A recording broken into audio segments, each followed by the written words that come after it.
Genesis chapter 3. Now the serpent was more subtle than any beast of the field which the Lord God had made. And he said unto the woman, Yea, hath God said, Ye shall not eat of every tree of the garden? And the woman said unto the serpent, We may eat of the fruit of the trees of the garden, but of the fruit of the tree which is in the midst of the garden, God hath said, Ye shall not eat of it, neither shall ye touch it, lest ye die. And the serpent said unto the woman, Ye shall not surely die, for God doth know that in the day ye eat thereof, then your eyes shall be opened, and ye shall be as gods, knowing good and evil. And when the woman saw that the tree was good for food, and that it was pleasant to the eyes, and a tree to be desired to make one wise, she took of the fruit thereof, and did eat, and gave also unto her husband with her, and he did eat. And the eyes of them both were opened, and they knew that they were naked, and they sewed fig leaves together, and made themselves aprons. And they heard the voice of the Lord God walking in the garden in the cool of the day, and Adam and his wife hid themselves from the presence of the Lord God amongst the trees of the garden. And the Lord God called unto Adam, and said unto him, Where art thou?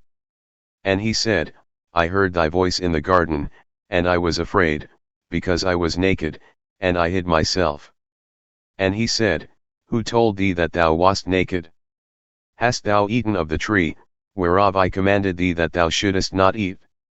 And the man said, The woman whom thou gavest to be with me, she gave me of the tree, and I did eat. And the Lord God said unto the woman, What is this that thou hast done? And the woman said, The serpent beguiled me, and I did eat.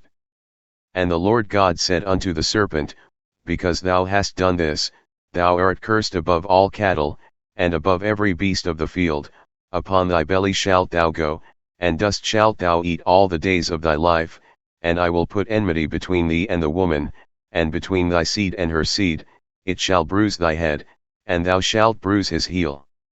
Unto the woman he said, I will greatly multiply thy sorrow and thy conception, in sorrow thou shalt bring forth children, and thy desire shall be to thy husband, and he shall rule over thee.